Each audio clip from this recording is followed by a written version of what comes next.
రమాలా collections ఫిబ్రవరి 7న దిల్సుఖ్ నగర్ లో గొప్ప ప్రారంభం. గ్రాండ్ ఓపెనింగ్ సందర్భంగా ప్రతి ఒక్క బిల్లింగ్ కి ఒక ఆశ్చర్యకరమైన బహుమతి. మాట్లాడుకుంటే సో విమెన్ గురించి తన ఆరోగ్యం గురించి తాను పట్టించుకోరు. సో ఇంట్లో ఎవరైనా పిల్లలకు బాగాలేకపోతున్నావు, భర్తకు బాగాలేకపోతున్నావు, ఎక్కువ ఫోకస్ అంతా అటే ఉంటుంది. తనకి ఐరన్ డెఫిషియన్సీ ఉన్నా, ఎనీమియా ఉన్నా, లేదా ఫీవర్ వచ్చినా తను మొత్తం హెల్త్ గురించి పట్టించుకోకుండా జీవితం అంతా వాళ్ళకే అర్పించేస్తూ ఉంటారు. హెల్త్ ఇష్యూస్ అనేవి విమెన్కి ఎక్కువగా వస్తున్నాయి. కారణం ఏంటంటే ఇదే అని చెప్తున్నారు. తన ఆరోగ్యం మీద తనకు అవగాహన లేకపోవడం, పట్టించుకోకపోవడం. సో ఒక 40 దాటిన తర్వాత ఉమెన్కి ఎలాంటి అసలు ప్రొటెక్షన్ అనేది ఉండాలి, తన ఆరోగ్యం గురించి తాను ఎలా ఆలోచించుకోవాలి? సో వివరాలు. మనకి 25 ఇయర్స్ వచ్చేంత వరకు జవానీలో ఉంటాం. 18 to 25 is a golden period. Okay, అది ఆరోగ్యంగా బాగుంటాము. అందులో ఒక సామెత ఉంటుంది, వయసులో కోతిని చూసినా కూడా అందంగా ఉంటాం. సో ఎందుకు అనంటే మన మెటబాలిజం సిస్టమ్ కరెక్ట్గా పనిచేస్తుంది, హ్యాపీగా ఉంటుంది. ఆ ఏజ్లో మనకి ఏ విధమైనటువంటి స్ట్రెస్ కానీ ఇంకొకటి కానీ ఉండదు. కారణం ఏంటంటే మన బాడీ కరెక్ట్గా పనిచేస్తుంది కాబట్టి, మన సిస్టమ్ కరెక్ట్గా పనిచేస్తుంది కాబట్టి. తర్వాత ఆఫ్టర్ 25 మెల్లమెల్లగా ఏమవుతుందంటే మన సిస్టమ్, మెటబాలిజం సిస్టమ్ తగ్గుతూ వస్తూ ఉంటుంది. అంటే ఏజ్ 25 వరకు కూడా ఎదిగేటటువంటి ఏజ్ అయితే 25 దగ్గర మనం నిలబడిపోతాం. అక్కడి నుంచి మనం దాన్ని నిలబెట్టుకునే ప్రయత్నం చేయాలి. మనం ఏం చేస్తామో అక్కడి నుంచి 25 తర్వాత నుంచి మనము ఫ్యామిలీ బర్డెన్స్ తీసుకోవడం, మ్యారేజ్ ఇష్యూస్ కానీ, ప్రొఫెషన్లో కానీ, ఇంకొకటి కానీ, బయట ఇంట్లో అన్నీ కూడా మన చుట్టుముట్టేస్తాయి. ఓకే, అందుకే చూడు, భగవంతుడు అప్పటి నుంచి 25 ఏళ్ళు నీకు ఆరోగ్యం ఇస్తాడు. నీ శరీరం, భగవంతుడు అంటే ఎవరో కాదు, దేహమే దేవాలయం, నీ శరీరమే నీకు భగవంతుడు. 25 ఇయర్స్ నీకు అద్భుతంగా అన్నీ కూడా నీకు అమర్చి పెట్టేస్తుంది. ఎందుకనంటే ఈ స్థితి దాటిన తర్వాత నువ్వు డేంజర్ జోన్లోకి వెళ్తావు కాబట్టి నువ్వు దీన్ని కాపాడుకో, నేను అన్ని నీకు ఇస్తున్నాను, నువ్వు దీన్ని కాపాడుకో. నువ్వు దీన్ని కాపాడుకున్నావు అంటే నేను నిన్ను కాపాడుతాను అన్నిటి నుంచి అని చెప్పేటటువంటి సిమ్టమ్ అన్నమాట. ఎప్పుడైతే 25 దాటామో మనము ఫ్యామిలీ స్ట్రెస్ కానివ్వండి, ప్రొఫెషన్ స్ట్రెస్ కానివ్వండి, సోషల్ దీంట్లో ఉన్నటువంటి సొసైటీలో ఉన్నటువంటి ఇష్యూస్ మీద కానివ్వండి ఫోకస్ పెడతాం. ఫోకస్ పెట్టినప్పుడు అవన్నీ కూడా మనల్ని ఏదో ఒక విధంగా బిజీ లైఫ్లోకి తీసుకెళ్ళిపోవడము, మానసికంగా మనకి కొన్ని ఒత్తిళ్ళు తీసుకురావడము, అలాగే శారీరక పరమైనట్టు ఎప్పుడైతే మనము ఈ బిజీ స్కెడ్యూలు మానసిక పరమైనటువంటి ఒత్తిళ్లలోకి వెళ్తామో అది ఆటోమేటిక్గా మనకి ఖచ్చితంగా ఇవాళ తలనొప్పిగా ఉంది అనేది ఒకటి ఫీల్ అవుతాం. తలనొప్పి ఎందుకు వచ్చింది? మార్నింగ్ నుంచి ఏసీలో కూర్చొని మాట్లాడడం లేదు. ఒక ఇల్లాల విషయం దగ్గరికి వచ్చాం. ప్రొఫెషన్లో ఇలా ఉంటుంది. ఇల్లాల దగ్గరికి వచ్చేసరికి పొద్దున్నే పిల్లలు స్కూల్కి పంపించాలా, లేకపోతే భర్తని ఆఫీస్కి పంపించాలి, లేకపోతే ఇంట్లో అత్తకి మామకి లేకపోతే ఎవరున్నారో వాళ్ళందరికీ చేసి పెట్టడంలో తను బిజీగా ఉండి తను తీసుకునేటటువంటి ఆహారం టైంకి తీసుకోకపోవటం కానీ, లేకపోతే తన గురించి తను ఆలోచించుకోకపోవటం కానివ్వండి, ఇవన్నీ చేసుకుంటూ వస్తుంది. తలనొప్పి వచ్చేస్తుంది. ఎందుకు? అది నీ శరీరానికి మించిన స్ట్రెస్ నువ్వు తీసుకున్నావు. నీ శరీరానికి కావలసిన ఆ స్ట్రెస్ని భరించేటటువంటి శక్తిని నీ శరీరానికి ఇవ్వలేదు. ఫిజికల్గా నువ్వు ఎప్పుడైతే ఫిట్ ఉంటావో నువ్వు ఎన్ని ఛాలెంజెస్ అయినా సరే నువ్వు ఫేస్ చేయగలుగుతావు. ఈరోజు అందరూ కూడా డిప్రెషన్ నా దగ్గరికి చాలా కేసులు వస్తుంటాయి. చాలామంది ఈరోజు డిప్రెషన్ అనేటటువంటి మాట అందరూ పట్టేసుకుని అది మాట్లాడేసుకుని లేకపోయినా కూడా నేను డిప్రెషన్లోకి వెళ్ళిపోతున్నాను అంటే శారీరక పరమైనటువంటి బలహీనతను కూడా డిప్రెషన్ అనేటటువంటి పదానికి ముడిపెడుతున్నారు. ఇది కరెక్ట్ కాదు. శారీరకంగా మనం వీక్గా ఉన్నప్పుడు కూడా ఏ విషయాన్ని మనం తీసుకోలేము. అలాగే ఒకే విషయం గురించి పదే ఆలోచిస్తున్నాం లేదా మెరుగ్గా ఆలోచించలేకపోవడం అనేది మన శరీరంలో ఉంది. అక్కడ ఫాల్ట్ ఎక్కడుందంటే మన శరీరాన్ని మనం కరెక్ట్గా పెట్టలేదు, దానికి సరైనటువంటి ఆహారం ఇవ్వలేదు, దానికి కావాల్సినటువంటి పోషక విలువలు అందించలేదు కాబట్టి ఇది ఉంది. ఇప్పుడు చూడమ్మా, ఇప్పుడు ఒక ప్రోగ్రామ్ అవుట్పుట్ రావాలి అని అంటే కెమెరా కరెక్ట్గా ఉండాలి, యాంకర్ కరెక్ట్గా ఉండాలి, గెస్ట్ కరెక్ట్ ఇన్ఫర్మేషన్ ఇవ్వాలి, ఆ తర్వాత ఎడిటర్ కరెక్ట్గా చేయాలి, ఎడిటింగ్ అయిన తర్వాత సిస్టమ్ సపోర్ట్ చేయాలి అతనికి, అలాగే కెమెరామెన్ తీయటం కాదు కెమెరా సపోర్ట్ చేయాలి. కెమెరా దగ్గర నుంచి నీకు అవుట్పుట్ వచ్చేంత వరకు కూడా ప్రతి ఒక్కళ్ళు, ప్రతి ఒక్క మిషను, ప్రతి ఒక్కటి ఎలా సహకరించాలో మనకి, మన కూడా ప్రతిరోజు చేసేటటువంటి పనిలో ఆ రోజు రాత్రి సుఖనిద్రపోవడానికి ఇవన్నీ కూడా మనకి సహాయపడినట్టుగా మన శరీరంలో ఉన్నటువంటి ప్రతి భాగము ఆరోగ్యంగా ఉంటేనే అది మనకి సహకరిస్తుంది. తలనొప్పి వచ్చింది, స్ట్రెస్ వచ్చింది, ఎందుకు వచ్చింది, ఏం తిన్నాం, అందరికీ ఈరోజు గ్యాస్ట్రిక్ ట్రబుల్ వస్తుంది. ఎందుకు గ్యాస్ట్రిక్ ప్రాబ్లమ్స్ వస్తున్నాయి అని అంటే కేవలం టైంకి తినకపోవడం. ఒక టైం అనేది మన శరీరానికి అలవాటు చేయాలి, ఆహారానికి. నెంబర్ 1. రెండోది, ఇప్పుడు అందరికీ కూడా విటమిన్ డెఫిషియన్సీలే. మీరు చూడండి, ఏ విమెన్ని తీసుకోండి, D vitamin deficiency main, B12 deficiency, magnesium deficiency, sulphur deficiency, zinc deficiency, మొత్తం అంతా కూడా మినరల్స్ కానీ విటమిన్స్ కానీ డెఫిషియన్సీ ఎందుకు వస్తుందంటే మార్నింగ్ లేవగానే ఇంట్లోనే ఉంటుంది ఇల్లాలు, గృహిణి. అలాగే వర్కింగ్ ఉమెన్ కూడా ఏం చేస్తుంది అని అంటే గబో ఇంట్లో పనులు చేసేసుకొని అందరికీ పెట్టేస్తుంది. తనేదో గబా గబ గబ మెక్కేస్తుంది. తినడం కాదు, మెక్కటం అంటారు దాన్ని. మెక్కేసేసి గబగబా ఒక బాక్స్ తను కూడా వేసుకొని చలో ఎక్కడికి వెళ్తుంది, ఇక్కడి నుంచి క్యాబ్లో కూర్చుంటుంది, లేదా ఈ రోజు మెట్రోలో కూడా ఏసీలు వచ్చేసాయి. ఎక్కడా కూడా మనకి సూర్య భగవానుడు అనేటటువంటి వాడు మన శరీరానికి తగలకుండా మనం చాలా జాగ్రత్తగా పడుతున్నాం. ఎందుకు మనకి డి విటమిన్ డెఫిషియన్సీ వస్తుందంటే నువ్వు ఇండోర్లో ఎక్కువ ఉంటున్నావు, నాట్ అవుట్డోర్.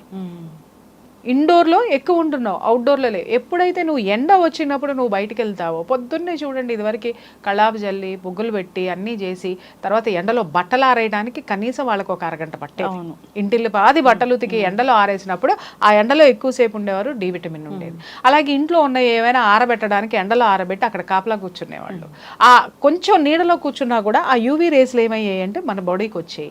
అందుకని డి విటమిన్ డెఫిషియన్సీ అనేది మన పెద్దలకి లేదే, మనకే ఎందుకు వచ్చింది? ఎందుకు అనంటే మొత్తం సూర్యుడిని టచ్ మీ నాట్ అనేసామన్నమాట. అలాగే ఇప్పుడు ఇల్లాలు కూడా ఏమవుతుంది, గబగబా పనులు చేసేసుకోవడం, అది అయిపోయిన తర్వాత టీవీ చూడడం, లేదా గబగబా పనులు చేసుకోవడం, అది అయిపోయిన తర్వాత వీడియోలు చూడడం. నేను తప్పు పట్టట్లేదమ్మా, రొటీన్ లైఫ్ గురించి ఎక్స్ప్లెయిన్ చేస్తున్నా. అది ఇంపార్టెంటే కావచ్చు. గబగబా బట్టలు ఉతికేసుకోవడం, ఎవరికో ఒక పనులు చేసేసుకోవడం, ఎవరికో ఒకళ్ళకి సోది ఉప్పర సోదంతా మనం మాట్లాడుకోవడం లేదు. ఆ టైం కూడా లేనటువంటి ఉమెన్ ఉన్నారు. ఒకదాని తర్వాత ఒకటి. ఇప్పుడు జాయింట్ ఫ్యామిలీస్ ఉన్నాయనుకోండి, అత్తగారు ఏదో ఒకటి చెప్తుంది, మాంగారు ఏదో ఒకటి కావాలంటారు, తర్వాత ఆడపడుచులు వచ్చి ఏదో ఒకటి అంటారు. చాకిరీ చాకిరీ చాకిరీ చాకిరీ ఆ గదికి పరిమితం అయిపోతుంది, ఆ ఇంటికి, ఆ వంట గదికో లేకపోతే ఆ ఇంటికో ఆమె పరిమితం అయిపోతుంది. ఆమెకి ప్రకృతితోటి సంబంధాలు కట్టు, అలాగే తన దేహం నుంచి కూడా సంబంధాలు టోటల్గా కట్ చేసుకొని ఉంటుంది. ఇంట్లో ఎవరికి రోగం వచ్చినా వాళ్ళకి ఏం కావాలో కనుక్కొని డాక్టర్ చెప్పిన దాన్ని ఫాలో అయ్యి టైం టు టైం వాళ్ళకి ఇస్తుంది. అవును, ఓకే, దే ఆర్ హెల్తీ. వాళ్ళందరికీ ఏంటి అని అంటే ఈవిడ చూసుకుంటుంది కదా. ఇంకొకటి ఏంటంటే ఇక్కడ ఫ్యామిలీలో కూడా మనం గమనించాల్సింది ఏంటంటే, ఈమె చాకరీ చేసిన తర్వాత పిల్లలు కానీ భర్త కానీ, ఒకవేళ ఆడపడుచులు అయితే వాళ్ళు కానీ, లేకపోతే మరుదులు బావగారులు అయితే వాళ్ళు కానీ, అత్త కానీ మాంగారు కానీ, ఎవ్వరూ కూడా వాళ్ళు కోలుకున్న తర్వాత ఒక చిన్న థ్యాంక్స్ కూడా ఆవిడకి చెప్పరు. ఎగ్జాక్ట్లీ చెప్పరు. అంటే కృతజ్ఞత కోరుకోనటువంటి జీవితంలో ఎంత అద్భుతమైనటువంటి ప్లేస్ ఆవిడ తీసుకుంది. దాన్ని ఎవడు ఈ ప్రపంచంలో ఎవడు గుర్తించడు. ఫస్ట్ అదొకటి. అది కూడా ఒక విధమైనటువంటి లోటే ఆమెకి. అది గుర్తించకపోగా 90% తగ్గుతుంది, 10% ఎక్కడుందో, నువ్వు సరిగ్గా నాకు ఆ రోజు చేయలేదు, లేదా నువ్వు కరెక్ట్గా ఇవ్వలేదు, మా కోడలు ఏదో ఓ రోజు పట్టించుకుంటా ఓ రోజు పట్టించుకో. షీఈస్ ఆల్సో హ్యూమన్ బీయింగ్ అండి. ఆమె కూడా మనిషే. మీకు బాగోనప్పుడంతా మీకు బాగుండేదాకా సపర్యలు చేయడానికి మరబొమ్మ కాదే. తనకే ఒక శరీరం ఉంది, ఆ శరీరంలో వచ్చేటటువంటి బాధలు ఉంటాయి, అలాగే మానసిక బాధలు ఉంటాయి, భర్త నుంచి వచ్చేటివి ఉంటాయి, పిల్లల నుంచి వచ్చేటటువంటి స్ట్రెస్ ఉంటుంది. ఇవన్నిటికీ ఆవిడకి విశ్రాంతిని మీరు ఇవ్వరా? ఆవిడ సెలవు కోరుకోదా? ఇప్పుడు మనకి వర్కింగ్ ఉమెన్కి కానీ వర్కింగ్ ప్లేస్లో మనకు ఒక రోజు సెలవు ఉంది, వారానికి ఒక సెలవు ఉంది. గృహిణికి ఏదమ్మా సెలవేది? లేదు. ఆ రోజు ఇంకా ఎక్స్ట్రా బర్డెన్ ఉంటుంది, ఎక్స్ట్రా వర్క్ ఉంటుంది. అది తీసి పక్కన పెడితే ఎవరికి ఏం కావాలో ఆ పోషక విలువలు ఇచ్చేసి ఆ శరీరాన్ని సిద్ధం చేసి మళ్ళీ వాళ్ళని ఈ ప్రపంచంలోకి తీసుకొచ్చేస్తుంది. చెయ్యడం వల్ల తను చేసేటటువంటి త్యాగాలు ఎలా ఉంటాయంటే, వీళ్ళకి చేసి చేసి చేసి వాళ్ళకి ఇస్తున్న దాంట్లో కనీసం కొంచెమన్నా ఆమె తీసుకుందాం తాగుదాం అనేటటువంటి, ఇప్పుడు ఒక జ్యూస్ వాళ్ళ ఇంట్లో వాళ్ళకి ఇస్తుంది అనుకుందాం అమ్మ, అది తిరిగి తను తాగాలనేటటువంటి ఉద్దేశం ఆమెలో ఉంటుంది. ఇది వాళ్ళకి, తనకి హ్యాపీ ఫీల్ అవుతుంది. ఇది వాళ్ళకి, ఆ ఉద్దేశంతో ఉంటది తను. ఇది వాళ్ళకి అంటే వాట్ అబౌట్ యూ? నీకు సరే ఇలా త్యాగం చేసేస్తూ ఉంటుంది. అలాగే అర్ధరాత్రులు అపరాత్రులు అక్కడ ఇంట్లో ఎంతమంది పిల్లలు ఉన్నారో భర్త యొక్క టెన్షన్లో, అత్తమామల యొక్క టెన్షన్లో, ఈమె పుట్టింటి టెన్షన్లో, తర్వాత పిల్లల టెన్షన్లో అన్నీ కలిపి గ్రైండర్లో వేసి మిక్సీలో వేసి ఆవిడ శరీరంలో పోసేసుకుంటుంది. ఆవిడ తాగే జ్యూస్ అదే. ఇది శరీరం తట్టుకోవాలి అని అంటే నీ శరీరాన్ని నువ్వు సిద్ధంగా ఉంచావా, బలంగా ఉంచావా? నేను అడుగుతున్నా. సిద్ధంగా అంటే బలంగా ఉంచావా? నువ్వు నీ గురించి నువ్వు పట్టించుకోవటం లేదు. ఇంట్లో ఎవరికి వచ్చినా లేదా ఇంటిల్లి పాదికి వచ్చినా కూడా ఒక్క ఇల్లాలు సేవతోటి ఇల్లు మొత్తం కూడా ఆరోగ్యవంతం అవుతుంది. అదే ఇల్లాలు పడిపోతే చూడండి, భర్త ఆయన ఆఫీస్కి ఆయన వెళ్ళిపోతాడు, ఎందుకంటే ఆఫీస్కి వెళ్ళకపోతే డబ్బులు ఎట్టా వస్తాయని మాట్లాడతాడు. ఇంకొకటి, ఏ భర్త కూడా నా భార్యకి ఒంట్లో బాగలేదు అని చెప్పేసి సెలవు పెట్టుకుని ఉన్న భర్తలు ఎంత శాతం ఉన్నారు చెప్పమ్మా నువ్వు నాకు? అలాగే పిల్లలు, అరే జ్వరం వస్తే మా అమ్మ మా దగ్గర నుంచి కదలదు, హాస్పిటల్కి మోసుకెళ్తుంది, అక్కడికి మోసుకెళ్తుంది, ఇవాళ మా అమ్మకి బాగాలేదు, స్కూల్ నుంచి రాగానేనో లేకపోతే ఇంకొకటి మా అమ్మ దగ్గర కూర్చుందాం, మా అమ్మకి ఏం కావాలో ఇద్దాం, ఏం చేద్దాం అనేటటువంటి పిల్లల శాతం ఎంతమంది ఉందో చెప్పు. అలాగే అత్తమామలు కూడా అంతే, అరే మా కోడలకు బాగాలేదు, నాకు ఇంత చేస్తుంది కదా, తను బాగుంటేనే మేము బాగుంటాం, తనకి ఏదన్నా చేద్దామని ముందుకు వచ్చేటటువంటి అత్తమామల శాతం ఎంత ఉందో చెప్పు. సో తను ఏంటంటే సపరేట్ చేయబడిపోయి, అంటే తనకు తానే సపరేట్ అయిపోతూ ఉంటుంది. దానికి తోడు వీళ్ళు సపరేట్ చేయడంతో తను పూర్తిగా ఇగ్నోర్ అయిపోతుంది అనమాట.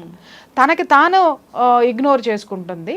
అలాగే ఇతరుల చేత కూడా తను విస్మరించబడుతుంది కరెక్ట్గా చెప్పాలంటే. దాంతో ఏమవుతుంది అని అంటే, ఇంకొక విషయం కూడా ఇక్కడ ఆడవాళ్ళు బాగా ఇక్కడ గుర్తుపెట్టుకోవాల్సింది ఏంటంటే, ₹1 దాద్దాము, అమ్మో ఖర్చు ఎక్కువైపోతుంది, అమ్మో ఖర్చు ఎక్కువైపోతుంది. అది వాళ్ళ విషయంలోనే చూస్తారు. ఏ పిల్లలకి నన్ను భర్తకి పెట్టాల్సి వచ్చేస్తే కావాలంటే ఒంటి మీద ఇంటి మీద అన్నీ అమ్మేసేసి అయినా సరే వాళ్ళ కోసం త్యాగాలు చేస్తారు. కానీ ఒక చిన్న గ్లాసు జ్యూస్ తాగడానికి ₹10 లేదా ₹100 అమ్మో ఖర్చు అయిపోతున్నాయి అని మాట్లాడతారు. తర్వాత అలాగే ఏదైనా ఒక మంచి ఆహారం తినాలన్నా అమ్మో ఖర్చు అయిపోతుంది అనుకుంటారు. అలాగే ఎక్కడికన్నా వాళ్ళ మనసుకి ఒక స్వాంతన కోసము ఎక్కడైనా ఒక ఊరు ఫ్రెండ్స్తో కలిసి ఒక టూర్ వెళ్ళాలన్నా అమ్మో అన్ని డబ్బులా, అవి ఉంటే మా వాడికి ఫీజు కడతాం, అవి ఉంటే ఇంకొకటి చేస్తాం, అవి ఉంటే ఇంకొకటి చేస్తాం. ఇలా ప్రతి ఒక్క దానికి తనను తాను వెనకేసుకొని వచ్చేసరికి తన ఆరోగ్యం కూడా వెనకబడిపోయింది. సో ఇక్కడ గమనించాల్సింది ఏంటంటేనమ్మా, నువ్వు నీ కుటుంబాన్ని ఎంత ప్రేమిస్తున్నావో ఆ ప్రేమని నువ్వు జీవితాంతం నువ్వు ఇవ్వడం కోసము నువ్వు నీ శరీరాన్ని కూడా ప్రేమించాల్సిన అవసరం ఉంది, నీ ఆరోగ్యాన్ని ప్రేమించాల్సినటువంటి అవసరం ఉంది. కాబట్టి వాళ్ళకి ఏ సేవలైతే చేస్తున్నావో అది నీ శరీరానికి కూడా అవసరము. నిన్ను నువ్వు పట్టించుకో. టైం తీసిన తర్వాత ఎప్పుడో 3ంటికి తినడమో 4ంటికి తినడమో అట్లా టైం ఇక్కడి మన బాడీలో ఉన్నటువంటి బైలు జ్యూస్ అనేది ఒక టైంకి రిలీజ్ అవుతుంది. ఓకే, మనం తిన్నప్పుడు ఆ టైంకి రిలీజ్ అయ్యి దాన్ని అరిగించేసి చక్కగా లివర్ దాని నుంచి ఫంక్షన్ చేస్తుంది. ఏ బాడీలో ఏ అవయవానికి ఎంత ఇవ్వాలి అనేటటువంటి టైం చూసుకుంటుంది. నువ్వు కరెక్ట్గా మనకు ఆకలేస్తుందంటే అర్థం ఏంటి అని అంటే, నేను సిద్ధంగా ఉన్నాను, నువ్వు నాకు పెట్టేసాయి, నా పని నేను చేసుకుంటా, తర్వాత నీ పని నువ్వు చేసుకో అని అది గుర్తు చేస్తుంది. మన ఆకలేస్తుంది టైం లేదు, ఆకలేస్తుంది టైం లేదు అనేసి గబ గబ గబ గబ తినేస్తారు. ఆకలేస్తున్నా కూడా అలా తినకండి. చూడమ్మా, మనకి తిండి తినేటటువంటి టైం లేనటువంటి పనులు కూడా చేసి చివరికి నువ్వు మంచాన పడిన తర్వాత నువ్వు ఎవరి కోసం పనిచేసావో, ఏ సంపాదనతో పనిచేసావో ఆ సంపాదన అంతా నువ్వు నీ రోగానికి ఖర్చు పెట్టాలి. అలాగే నువ్వు చేసిన పని చేసిన చోట కానీ, నువ్వు చేసిన త్యాగాలు చేసినటువంటి నీ కుటుంబ సభ్యులు కానీ 1 రోజు 2 రోజులో 10 రోజులో నీ పట్ల సానుభూతి చూపిస్తారు, కానీ నిరంతరము సానుభూతి అయితే చూపించరు. ఎందుకు అని అంటే they are very practical persons. తన గురించి you are emotional person. Okay, ఆ ఎమోషన్ బాండింగ్ నుంచి బయటికి రండి. ఇప్పుడు ప్రొఫెషన్లో ఉన్నటువంటి ఉమెన్ గురించి మాట్లాడుకుందాం. వీళ్ళకేంటి, బయటికి రాగానే టార్గెట్స్, బయటికి రాగానే విపరీతమైన ఒత్తిడి, ఆచమ్మ పోచమ్మ పనిలేందో పనికి మాలిందో ఏదో ఒకటి మనల్ని పించి చేస్తుంది. అంటే అదేదో గ్రేట్ అన్నట్టుగా మనం ఏదో ఎందుకు పనికి రానట్టుగా ఉండేసరికి మనలో ఎక్కడో ఒక అహం పైకి లేస్తుంది. అరే నన్ను ఇలా అవమానిస్తుందా, లేకపోతే వీడు నన్ను ఇలా అవమానిస్తాడా, వెదర్ మేల్ ఆర్ ఫీమేల్ అనమాట అనేసి మనం ఏం చేస్తాం, వీడికంటే నేను ఎత్తులో ఉండాలి, లేదా అందరి చేత నేను జేజేలు కొట్టించుకోవాలి, లేదా మా అందరిలో నేను పొగిడించుకోవాలి, నేను గొప్పగా ఉండాలి, నేను గొప్పగా బ్రతకాలి అనుకుంటారు. బ్రతకడం అంటే ఇవాళ ఎలా అయిపోయిందంటే, బ్రాండెడ్ బట్టలు వేసుకొని స్టైలిష్ కారుల్లో తిరిగేసి పబ్బుల్లో ఎంజాయ్ చేయటమో లేకపోతే ఇంకొకటి. It's not called life. నువ్వు ఆరోగ్యంగా ఉన్నావా లేదా? ఎగ్జాక్ట్లీ. నువ్వు ఎవరి మీద ఆధారపడకుండా ఈ ప్రకృతి మీద ఆధారపడుతూ నీ మీద నువ్వు ఆధారపడుతూ అద్భుతంగా ఉన్నావా లేదా? ఇది లేని జీవితము నువ్వు ఏది సంపాదిస్తే నీ తర్వాత అందరూ మర్చిపోతారు. అవును. కానీ నువ్వు మొదటి నుంచి మర్చిపోయిన నీ శరీరమే నువ్వు చచ్చేదాకా ఉంటుంది, గుర్తుపెట్టుకో. మనం చచ్చేంత వరకు ఉండేది మన శరీరం మాత్రమే. ఎవరు నో అన్నా, ఎవరు మనల్ని గెంటేసినా, లేకపోతే విస్మరించినా, మనల్ని అవమానం చేసినా, ఏది చేసినా అన్నీ భరిస్తూ నీతో ఉండేది నీ శరీరమే. చూడండి, వర్కింగ్ ఉమెన్ అయినా సరే ఆఫీస్లో ఏదైనా జరగకూడదు జరిగింది అనుకున్నాం, ఫస్ట్ మాట్లాడేటటువంటిది ఏంటంటే ఇంట్లో వాళ్ళు. నేను ఆ రోజునే చెప్పా వెళ్ళొద్దని, ఇప్పుడు అని మాట్లాడతారు. లేదు అనంటే అబ్బో ఎగిరావుగా బాగా అయిందిలే అని మాట్లాడతారు. లేదు, అర్థం చేసుకునేటటువంటి కుటుంబ వ్యక్తులు ఉన్న శాతం చాలా తక్కువ. కొంతమంది నా దగ్గరికి వచ్చేటటువంటి, ఎందుకంటే నేను కౌన్సిలింగ్ చేస్తాను కాబట్టి, నంబర్ ఆఫ్ లైఫ్స్ చూస్తాను కాబట్టి నేను అనలైజ్ చేయగలుగుతున్నాను. చాలామంది చెప్తారు, మేడం మొదట్లో బాగా సపోర్ట్ చేశారండి, రాను రాను నేను వాళ్ళ నుంచి విమర్శలు ఎదుర్కోవాల్సి వస్తుందంటే, మొదట్లో ఎందుకు సపోర్ట్ చేశారు? ఆ స్థితి ఆ రోజున సపోర్ట్ చేశారు, కానీ చివరికి రాను రాను నువ్వు బర్డెన్ అయిపోతున్నావు వాళ్ళకి.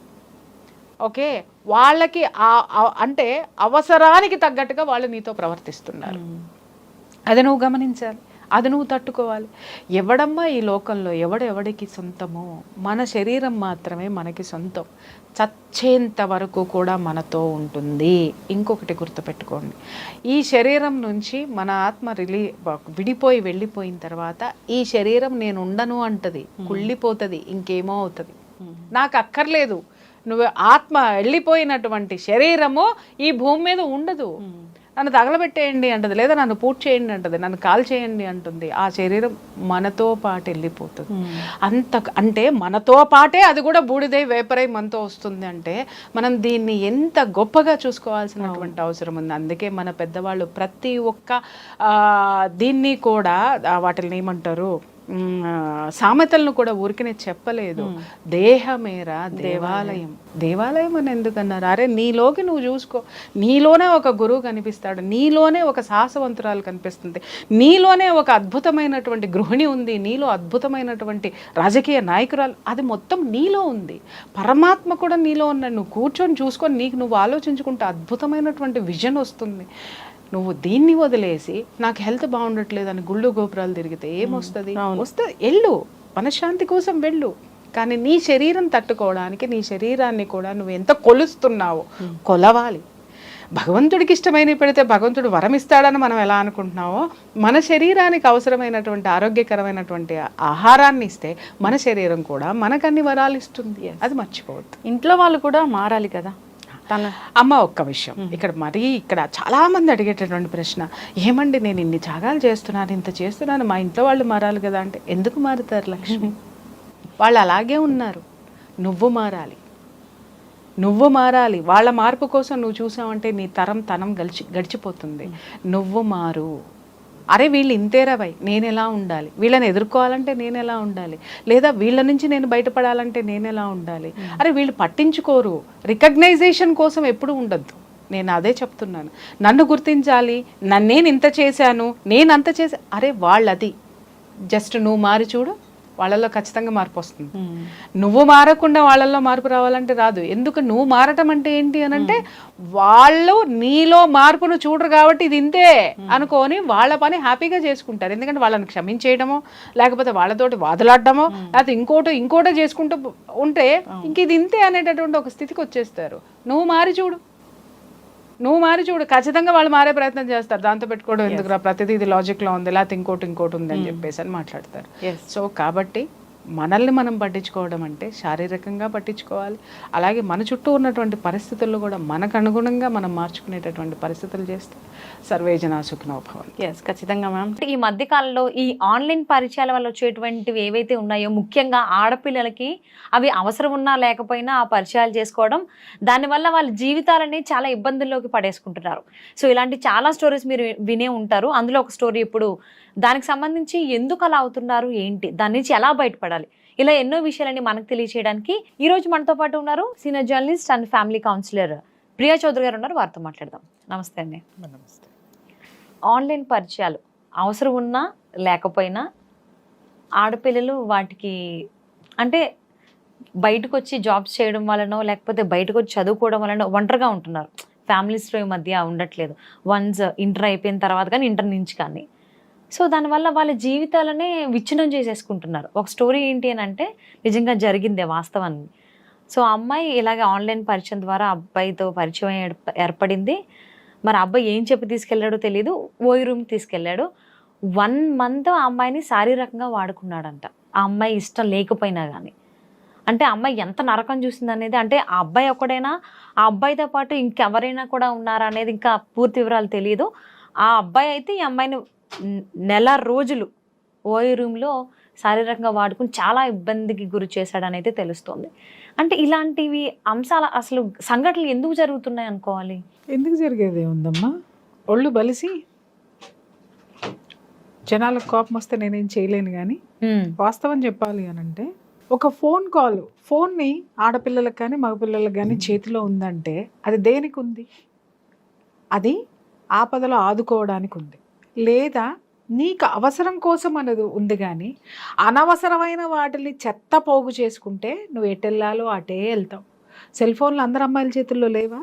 సెల్ ఫోన్లు అందరు అబ్బాయిల చేతుల్లో లేవా? సెల్ ఫోన్లో ఉన్న ప్రతి అబ్బాయి తప్పే చేస్తున్నాడా? సెల్ ఫోన్ ఉన్న ప్రతి అమ్మాయి ఇట్లా వెళ్ళిపోతుందా? ఎవడు దేన్ని వెతుక్కుంటాడో చివరికి అక్కడే వెళ్తాడు. నంబర్ ఆఫ్ టైమ్స్ చెప్పాను నేను.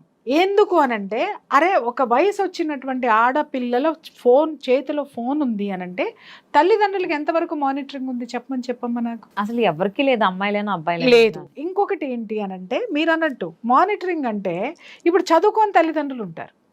చదువుకోని తల్లిదండ్రులకి ఇప్పుడు ఇన్స్టాగ్రామ్లు ఫేస్బుక్లు ఓపెన్ చేయడం వాళ్ళకేం తెలుసు?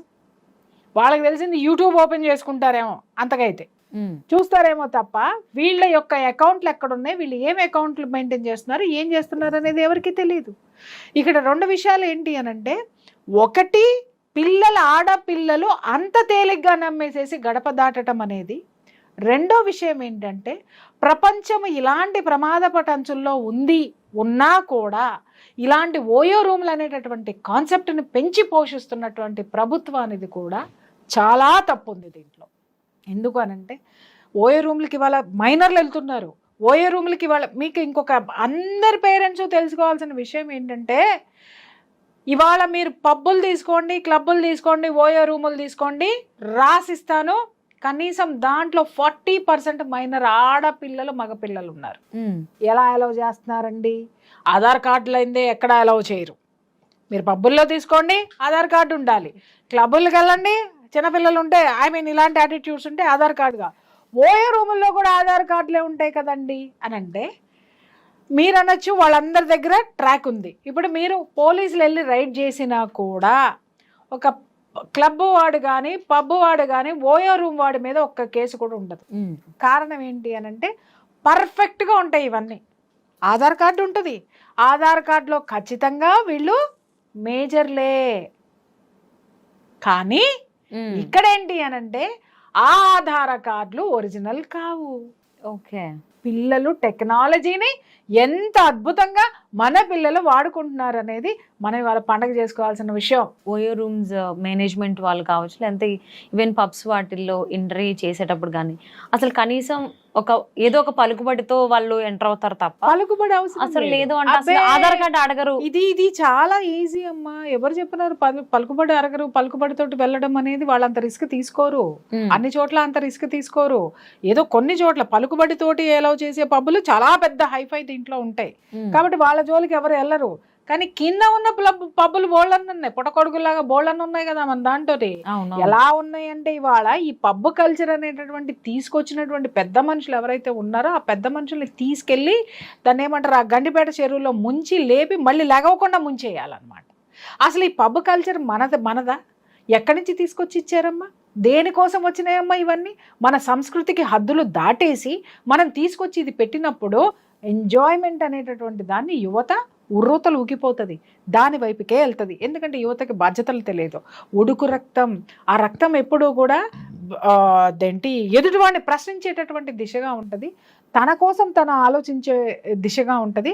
అందుకే చూడండి, ఉద్యమాలు నడిపేటప్పుడు కూడా యువత ఉంటారు. యువత ఉంటేనే ఆ ఉద్యమం సక్సెస్ అవుతుంది. ఇంకా ఏదైనా సరే మీరు పోరాటాలు చేయండి, ఆ పోరాటాల్లో యువత ఉంటేనే ఇది ఉంటేనే అది సక్సెస్ అవుతుంది. కారణం ఏంటి అని అంటే వాళ్ళది బాయిల్డ్ బ్లడ్, ఉడుకు రక్తం. ఆ ఉడుకు రక్తం ఏమవుతుంది అని అంటే కొన్ని సాహసాలు చేయడానికి పురుగొల్పుతుంది అది.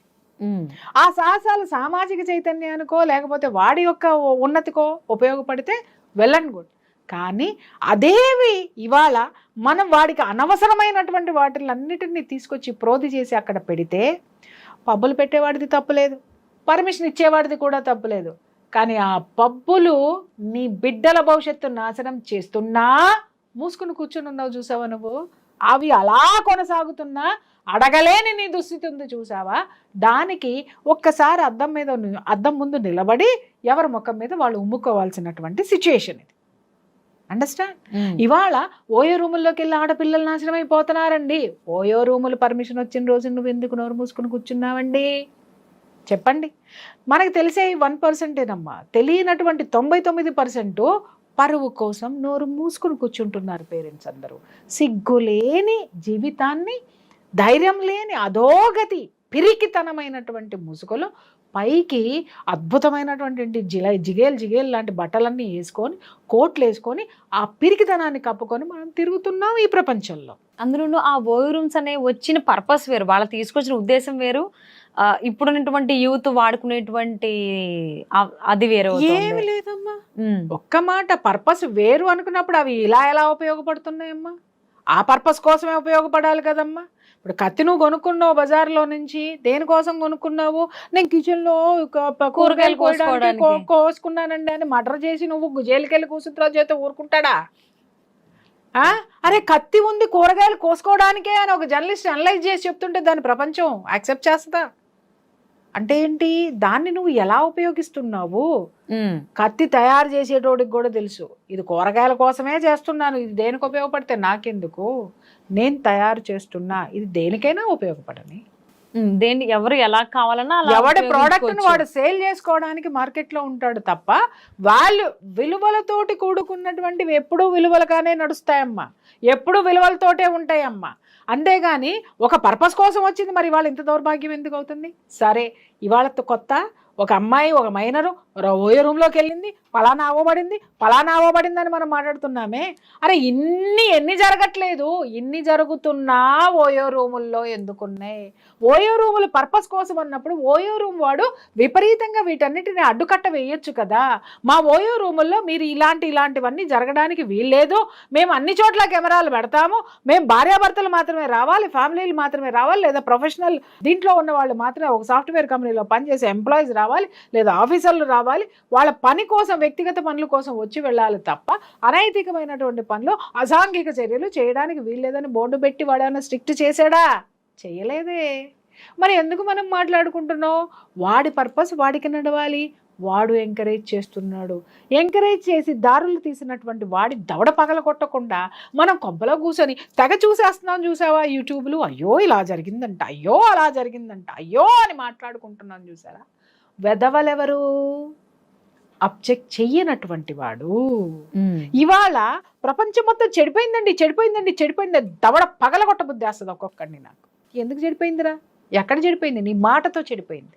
నిజంగా ప్రపంచం చెడిపోయి ఉంటున్నట్టయితే నువ్వు ఇంత సెక్యూర్డ్గా ఉండేదానివి కాదు, నేనింత సెక్యూర్డ్గా ఉండేదాన్ని కాదు. నిజంగా ప్రపంచం చెడిపోయి ఉంటే మన కంచంలో అన్నం ఇవాళ మనం భరించగలిగినంత రేట్లో ఉండేది కాదు. నిజంగా ప్రపంచం చెడిపోయి ఉంటే నీ కూతురు నీకు సేఫ్గా ఇంట్లో ఉండేది కాదు. నిజంగా చెడిపోయి ఉంటున్నట్టయితే నీ భార్యకి చెడిపోయిందా ప్రపంచం? ఎందుకు మాట్లాడతారు? చేతగాంతనానికి ప్రపంచం చెడిపోయిందనేటటువంటి ఒక ట్యాగ్ ఒకటి తగిలిచ్చేసేసి, అంటే నాకు ఏ విధమైనటువంటి సంబంధం లేదు అనేటటువంటి ఒక సిచ్యుయేషన్ని క్రియేట్ చేసుకొని మీరు కూర్చుంటున్నారు. దీన్ని ఎలా యాక్సెప్ట్ చేయాలి? ఎందుకు యాక్సెప్ట్ చేయాలి? అసలు ఓయో రూములు పెట్టినాడు ఒక పర్పస్, లేకపోతే వెళ్ళినాడది ఇంకొక పర్పస్, కానీ అక్కడ జరిగింది ఇంకొక పర్పస్ ఒక్కటే. వెళ్ళేటోడికి తెలుసు, తీసుకెళ్లేటోడికి తెలుసు, ఓయో రూమ్ పెట్టినోడికి తెలుసు, ఓయో రూముల్లో ఏం జరుగుతుంది అనేటటువంటి ఓయో రూమ్స్ అనేటటువంటి మాట పలకడం వచ్చిన ప్రతి మందికి ఒక్కడికి కూడా తెలుసు. నేను అడుగుతున్నాను, ఇన్ని జరుగుతున్నప్పుడు ఏ ఒక్క జనము తిరగబడినప్పుడు, ఏ ఒక్కళ్ళు ఇది తప్పు అని ఖండించినప్పుడు అసలు వీటి గురించి ఎందుకు మాట్లాడాలి? ఇవి తప్పులని ఎందుకు అనుకోవాలి? లైసెన్స్ ఇచ్చి పడేయండి. ఎవడేమైనా లైసెన్స్లు ఇవ్వండి. ఏ అమ్మాయిని ఎంతమంది దారిద్రం చేసేసేయండి, లైసెన్స్లు ఇచ్చి పడేయండి. ఆ లైసెన్స్లు ఎవరు ఇవ్వాలా? ఆ చుట్టుపక్కల ఉన్న వాళ్ళందరూ సంతకాలు తీసుకుని మరీ ఇవ్వాలా? సంతకం పెట్టడమే కదా ఇదంతా. నోరు మెదపట్లేదంటే కారణం ఏంటి? జరిగిన తప్పు ఓయో రూముది కాదు, జరిగిన తప్పు తీసుకెళ్లిన వాడిది ఎంత ఉందో, ఓయో రూముది ఎంత ఉందో దానికి 100 రెట్లు. ఆ ఓయో రూములు ఇలాంటి అనైతిక పనులకి పాటుపడుతున్నాయని తెలిసినా నోరు మెదపడినటువంటి ఆ చుట్టుపక్కల ఉన్నటువంటి సామాన్యులది, ఆ చుట్టుపక్కల ఉన్నటువంటి విద్యార్థికులది, ఆ చుట్టుపక్కల ఉన్నటువంటి సోకాల్డ్ బ్యూరోక్రాట్స్ది, ఆ చుట్టుపక్కల ఉన్నటువంటి ఇంకెవరిది? సోకాల్డ్ ఉపాధ్యాయులది, సోకాల్డ్ జనాలది, సోకాల్డ్ వైఫ్, సోకాల్డ్ హస్బెండ్. ప్రతి ఒక్కడు బాధ్యతే దీనికి చెప్తున్నాను కదా. ఇవాళ అవుతున్నాయి ఎన్నమ్మా, కనీసం ఒక 5-6 వేల ఎపిసోడ్లు చేసి ఉంటాను. ఎన్ని విషయాల్లో గొంతు చించుకొని నేను అరుస్తున్నాను. ఇవి జరుగుతున్నాయి మీరు ఖండించండి, ఇవి జరుగుతున్నాయి మీరు ఖండించండి. ఎందుకు ఖండించరు? సిగ్గు లేకుండా కొంపల్లో కూర్చొని ఏం జరిగిందో చూసి దాని గురించి కాలక్షేపం కోసం నువ్వు నిద్ర కూడా మానుకోకుండా అర్ధరాత్రి దాకా యూట్యూబ్లు చూసి ఏం పీకుతున్నావు నువ్వు? నేను కనీసం ఖండించడం తెలీదా? ఒక మాట మాట్లాడడం తెలీదా? ఇంతమంది ఇన్ని వేల మంది యూట్యూబర్స్ ఉన్నారు, కనీసం ఓయూ రూముల్లో ఇవన్నీ జరుగుతున్నాయి, ప్రభుత్వాన్ని ఖండించమని చెప్పేసిన ఒక్క మాట మీ ఒక్క వీడియోకి ముందు కానీ వీడియో తర్వాత కానీ ఎందుకేరమ్మా? ఎందుకు వెయ్యరు? ఎవడు నోరు తెరవనంత వరకు ఇవి జరిగే తీరుతాయి, జరుగుతూనే ఉంటాయి. ఎవడికో ఒకటికి నీ వార్త కావాలి కాబట్టి ఎవడో ఒకటి దాన్ని గెలుకుతాడు, అంతే. వార్త కింద ఉంటున్నాయే కానీ ఇవన్నీ కూడా అవాంతరాల కింద మాత్రం ఎవడో తీసుకోవట్లేదు ఈరోజు. అంటే అమ్మాయి పైన ఈ అనైతికమైనటువంటి పనులు జరుగుతున్నాయి ఎక్కడైనా, అది ఓ రూమ్లో కావచ్చు, బయట కానీ ఎక్కడైనా జరిగినా కానీ అమ్మాయి పేరే బయటకు వస్తుంది తప్ప పలానా అబ్బాయి చేశాడు, పలానా పేరు అనుకుంటున్నారు అని ఎందుకు బయటకు రాదు? ఎప్పుడైనా కానీ అమ్మాయి బాధపడింది, అమ్మాయి ఇలాగ దారుణానికి చేయబడింది అమ్మాయి పైన, అమ్మాయి పేరే ఎందుకు వస్తుంది? నైతిక విలువలు లేనటువంటి మీడియా, చేసిన అబ్బాయి ఎందుకు, నైతిక విలువలు లేనటువంటి చట్టాలు, నైతికతను పాతి పెట్టేసినటువంటి ఇంకా మిగిలిన అందరూ. నేను నిజం చెప్తున్నాను కదా, నిజంగా అవి కొన్ని గైడ్ లైన్స్ ఉన్నాయి. ఎవరైతే అన్యాయం అయ్యారో అన్యాయమైనటువంటి వాళ్ళ పేర్లు బయటికి రాకూడదు, ఆడపిల్లల పేర్లు అసలు రాకూడదు, ఆడపిల్ల ఎవరు ఎక్కడ ఉన్నారనేది కూడా వివరాలు గోప్యంగా ఉంచాలి. ఇవన్నీ వాళ్ళు ఎవరికి పట్టినాయి? ఎమ్మటే ఏం చేస్తున్నారు? ఏదైనా ఒక ఆడపిల్లకి జరిగితే చాలు దాని దుంపదగా జరిగింది పక్కన పెట్టు, అది 4 రోజులకు మర్చిపోద్దేమో, గొట్టాలు పట్టేసుకుని వెళ్ళిపోయి వాళ్ళ ఇంట్లో కూర్చొని వాళ్ళ అమ్మని వాళ్ళ ఇల్లు ఎక్కడుందో చెప్పేసి, వాళ్ళ బాత్రూమ్లు ఎక్కడున్నాయో చెప్పేసి, వాళ్ళ వాకిళ్ళు ఎక్కడున్నాయో చెప్పేసి, వాళ్ళ నీళ్ళ తొట్టుల్లోకి వెళ్ళిపోయి, వాళ్ళ బెడ్రూముల్లోకి వెళ్ళిపోయి, ఏ బెడ్ మీద పడుకున్నారో చేసేసి ఓయో రూములకి వెళ్ళి, ఇవాళ నేను చాలా మందిని చూస్తున్నాను, ఓయో రూమ్ ఇక్కడే జరిగింది, ఇక్కడే కెమెరాలు పెట్టారు, ఇక్కడే ఇది జరిగింది అని నువ్వు వేసావు కదా. నువ్వు వేసిన తర్వాత ఇవి జరగకుండా నువ్వు ఎన్ని 100 ఎపిసోడ్లు వేసావు? ఆ హోటల్లో లేదా ఆ ఏరియాలో జరిగేటటువంటి వాటిని ఎన్నిటిని జల్లెడబట్టావు? జరుగుతున్నాయి, జరిగిన తర్వాత మీరు తీయకండి దయచేసి, నేను చెప్తున్నాను. జరిగేటప్పుడే ఈ యూట్యూబర్స్ కానీ, జర్నలిస్టులు కానీ, మీడియా కానీ జరుగుతున్నప్పుడు స్పై కెమెరాలు పెట్టి వాళ్ళని పట్టించి సమాజం నుంచి వాళ్ళని ఎందుకు వెలివేయరు అని నేను అడుగుతున్నాను. సామాజిక బాధ్యత ఎవరికి లేదా? ఎందుకు మనం మాట్లాడుకుంటున్నాము? ఇక్కడ జరిగింది, అక్కడ జరిగింది, ఇక్కడే అక్కడ జరుగుతుందని ఆ ఏరియాలో ఉంటున్నా, నీకు తెలవదా? తెలిసిన రోజున నోరు మూసుకున్నావు. జరిగింది కాబట్టి నీకు ఒక వార్త కావాలి కాబట్టి నువ్వు బయటకు వచ్చావు, కానీ నీ చుట్టూ జరుగుతున్నటువంటి వాటిని ఎన్నిటిని వేసావు? అది చెప్పు బాస్.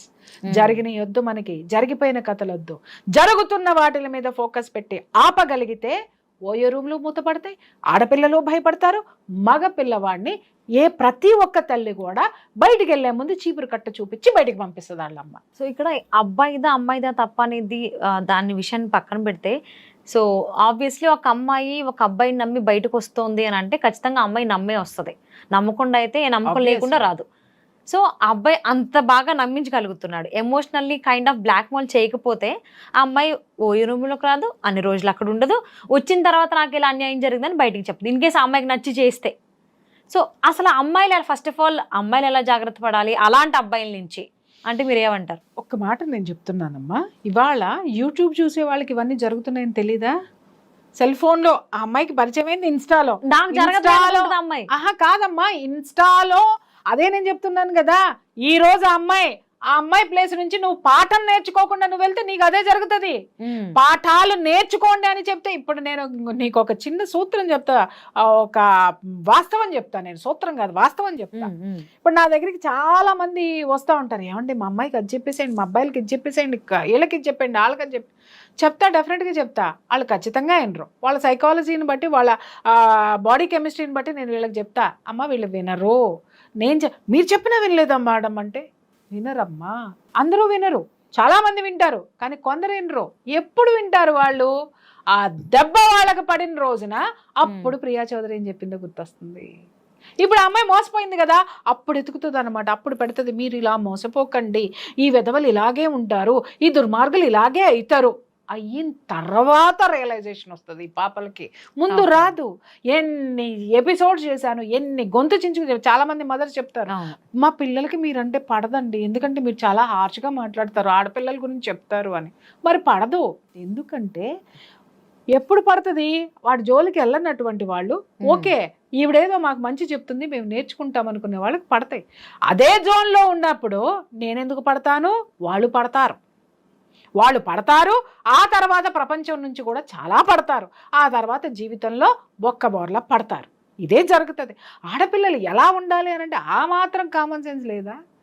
అమ్మ ఎప్పుడైనా సరే మగాడు నిప్పు అయితే ఆడది ఒత్తి, అర్థమైందా? అది కాలిపోతుంది ఆ నిప్పుకి. దయచేసి దూరంగా ఉండండి, సాధ్యమైనంత దూరంగా ఉండండి. మీరు వాడికి ఎంత దగ్గరగా వెళ్తే అంతగా మిమ్మల్ని కాల్చేస్తాడు. ఆ సెగ, ఆ మగతనం అనేటటువంటి సెగ ఏదైతే ఉందో, ఆ మగాడిలో ఉన్నటువంటి ఆ మేల్ యాటిట్యూడ్ ఏదైతే ఉందో, ఈ ఫెమినైన్ యాటిట్యూడ్ని అంతగా నమ్మించేస్తుంది, అంతగా కరిగించేస్తుంది, అంతగా కాల్చేస్తుంది. దయచేసి అసలు మీకు పెళ్ళిళ్ళు కాకుండా ఓయో రూమ్లు ఏందమ్మా? పెళ్ళిళ్ళు కాకుండా మీరు రోడ్ల మీద తిరగడం ఏంటమ్మా? అసలు ఓయో రూమ్ అంటేనే ఆలోచించాలి కదా అమ్మాయి. నేను అదే అడుగుతున్నాను కదా తల్లి. రూమ్కి వెళ్దాము అనగానే ఎగేసుకుంటూ వెళ్ళిపోయినప్పుడు అదే జరుగుతుంది. అయ్యో పాపం అమాయకురాలు వెళ్ళింది అని మనం మాట్లాడుకోవచ్చు, కానీ ఓయో రూమ్ అంటే ఏంటో, ఒక మగాడు ఎందుకు పిలుస్తున్నాడో తెలియనంత దద్దోజనం పులిహోరలు ఇక్కడ లేరు. ఒకవేళ అదే దద్దోజనం పులిహోర అయితే అసలు మగాడి జోలికే పోదు. అర్థమైందమ్మా? మగాడి జోలికే పోదు. అమ్మాయి ఏమన్నా టాపిక్ తీసుకొచ్చినా వద్దు అన్నా గానీ ఈమెయిల్ ఈ అబ్బాయి నుంచి వస్తుంది అంటే నా మీద నమ్మకం లేదా, అమ్మ ఒక్క అంటే నార్మల్ నువ్వు నీ యొక్క బలహీనతలు వాడు అడక్క ముందే నువ్వు చెప్పేస్తావు. అర్థమైందా? వాడికి తెలుసు, వాడు నీ నుంచి నీ బలహీనతలు ఎలా రాబట్టుకోవాలో వాడికి బాగా తెలుసు. వాడు చక్కగా రాబట్టుకుంటాడు. నీ వీక్ పాయింట్ ఎక్కడో కొడతాడు, దాన్ని పట్టుకొని వాడు తీసుకెళ్తాడు, నువ్వు పోతావు.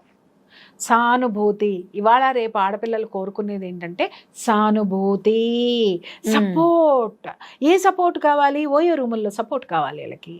మామూలు సపోర్ట్లు కుదరవు. అమ్మా నాన్న ఎందుకు ఇది చేస్తున్నావు అని మందలించే అమ్మా నాన్నలు వీళ్ళకి గిట్టరు. కొట్టుకునే అమ్మా నాన్నలు చూస్తే వీళ్ళకి చిరాకు. ఎందుకంటే నేను ఒకటే చెప్తున్నాను, కొట్టుకునే అమ్మా నాన్నలు వాళ్ళ బుద్ధి, వాళ్ళ జ్ఞానం అంతే ఉంది. వాళ్ళకి మీరు అమ్మా నాన్నలై వాళ్ళని క్షమించండి, మంచి మార్గంలో నడవండి, కాస్త చదువుకొని సావండి. చదువుకొని మీ కాళ్ళ మీద మీరు నిలబడితే మీ అమ్మా నాన్నలాగా కొట్టుకోకుండా ఒక మంచి వాడిని ఎత్తుక్కొని చక్కగా పెళ్లి చేసుకొని మీ అమ్మానాన్నల జీవితాల్లో వాళ్ళు ఎలా చేసుకున్నారో అలా కాక వాళ్ళ నుంచి నేర్చుకున్నది ఏమన్నా ఉంటే సరిదిద్దుకుంటూ సరి చేసుకుంటూ ప్రేమగా ముందుకు పోండి. అదే నేను చెప్తాను. సో మీరు చెప్పింది వింటే నాకు ఒక సామెత గుర్తొస్తుంది, గొర్రె కషాయం ఉండే నమ్ముతుందంట. సో అలాగా అమ్మాయిలందరూ అలాంటి వాళ్ళని వెళ్ళకండ్రా బాబు ఇన్నిసార్లు మీరు మొత్తుకుంటున్నా మాకేమీ కాదు, మాకు జరగదు అని మళ్ళీ మళ్ళీ మళ్ళీ అందులోనే పడుతున్నారు. ఫీమేలు మేలు అట్రాక్షన్ అనేది ప్రకృతిలోనే ఉంది. అర్థమైందా? పురుషుడికి ఆడది అట్రాక్ట్ అవ్వడం అనేది ప్రకృతి సహజం. అది రెండూ కూడా అపోజిట్ జెండర్స్ అట్రాక్షన్ అనేది. ఇప్పుడు ఇంట్లో కూడా చూడు, తల్లికి కొడుకంటే ఇష్టం, తండ్రికి కూతురు అంటే ఇష్టం. ఎందుకంటే ఆ టెండర్నెస్, ఆ ఆకర్షణ, ఆ లాలింపు అనేది ప్రకృతిలోనే ఉంది మనకి. కాబట్టి దాన్ని ఏం చేస్తారు అని అంటే ఆ ప్రకృతిలో ఉన్నటువంటి ఆ సున్నితత్వం దేనికి పెట్టింది ప్రకృతి?